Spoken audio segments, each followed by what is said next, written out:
Sweden में कुरान को जलाए जाने के बाद एक मुसलमान अहमद अल्लूश ने कुछ ऐसा कर दिखाया है जिसकी आज पूरी दुनिया में चर्चा हो रही है। दरअसल कुरान जलाए जाने के बाद स्वीडन के अहमद अल्लूश ने वहां के कोर्ट में एक याचिका दायर की थी कि उसे भी यहूदियों और ईसाइयों की मुकद्दस किताब बाइबिल और तौरात को जलाने की इजाजत दी जाए। अहमद अल्लूश का कहना था कि जैसे स्वीडन में सरेआम सरकारी सिक्योरिटी के बीच कुरान को जलाया गया, वैसे ही वो भरी सिक्योरिटी और लोगों के बीच बाइबल और तौरात को जलाना चाहता है। इस खबर के आने के बाद इजराइल सहित दुनिया के तमाम यहूदी संगठनों ने बवाल कर दिया था और धमकी दी थी कि अगर हमारी धार्मिक पुस्तकों को जलाने की कोशिश की गई तो हम इसे बर्दाश्त नहीं करेंगे। इजराइल के राष्ट्रपति ने तो यहाँ तक कह दिया था कि तौरात हमारी सबसे मुकद्दस किताब है, इसकी हिफाजत हम पर फर्ज है और हम इसकी हिफाजत करके रहेंगे। स्वीडन की अदालत ने अहमद अल्लूश की याचिका के बाद उसे बाइबिल और तौरात को जलाने की इजाजत दे दी थी, क्योंकि स्वीडन में धार्मिक पुस्तकों को जलाना अभिव्यक्ति की आजादी माना जाता है, जिसके बाद दुनिया भर की नजरें स्वीडन के इस मुसलमान पर थी। ये इतिहास में पहली बार था कि किसी मुसलमान ने आसमानी किताब बाइबिल और तौरात को जलाने की इजाजत मांगी थी। अहमद अल्लूश तयशुदा वक्त पर कल इजरायली दूतावास पहुंचे। उनके एक हाथ में लाइटर था तो दूसरे हाथ में बाइबिल और तौरात। चारों तरफ दुनिया के मीडिया संस्थान और लोग बाइबल को जलाने का मंजर देखने के लिए मौजूद थे। दुनिया भर की निगाहें अहमद अल्लूश के हाथ में मौजूद उस लाइटर पर टिकी थी।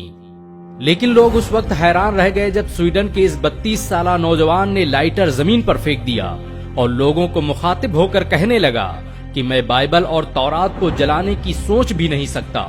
मैं तो बस कुरान जलाने के मामले पर यूरोप, अमेरिका सहित दुनिया के दोगलेपन को बेनकाब करना चाहता था। ये मेरे प्रदर्शन का तरीका था।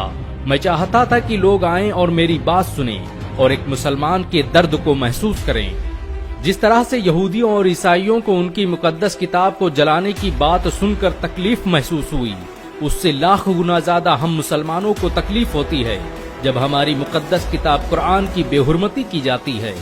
अहमद अल्लूश के पास बाइबिल और तौरात के साथ कुरान भी मौजूद थी। उसने कुरान को बोसा दिया और सीने से लगाते हुए कहा, भला मैं उन किताबों को कैसे जला सकता हूँ जिसकी तस्दीक मेरे कुरान ने की है। मेरा इस्लाम किसी मजहबी किताब को जलाने की इजाजत नहीं देता। अहमद अल्लूश के प्रोटेस्ट के इस अनोखे अंदाज की आज दुनिया भर में चर्चाएं हो रही हैं। यहाँ तक कि यहूदी और ईसाई भी कुरान को जलाने की इजाजत देने पर पाबंदी लगाने की मांग करने लगे हैं।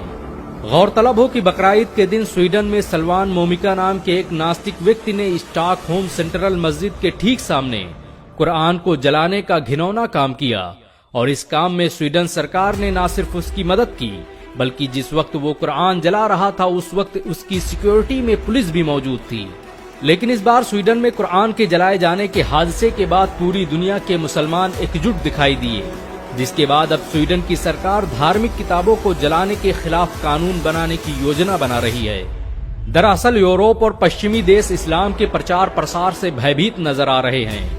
अमेरिका से लेकर रूस, जापान, जर्मनी, इंडोनेशिया, स्वीडन में हर साल लाखों लोग कुरान से प्रभावित होकर इस्लाम कबूल कर लेते हैं और ये बात मुस्लिम विरोधियों को खटकने लगी है।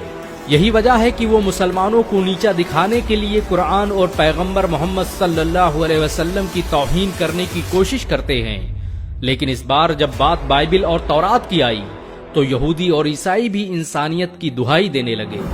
अहमद अल्लूश की गैरत ने आज दुनिया भर के मुसलमानों का सर फख्र से ऊंचा कर दिया है। लेकिन जरूरी है कि सभी मुस्लिम देश एकजुट होकर ऐसे लोगों का मुकाबला करें जो मुसलमानों की मुकद्दस किताब कुरान और उनके प्यारे नबी पैगंबर मोहम्मद सल्लल्लाहु अलैहि वसल्लम पर उंगलियां उठाते हैं। वैसे नबी को गाली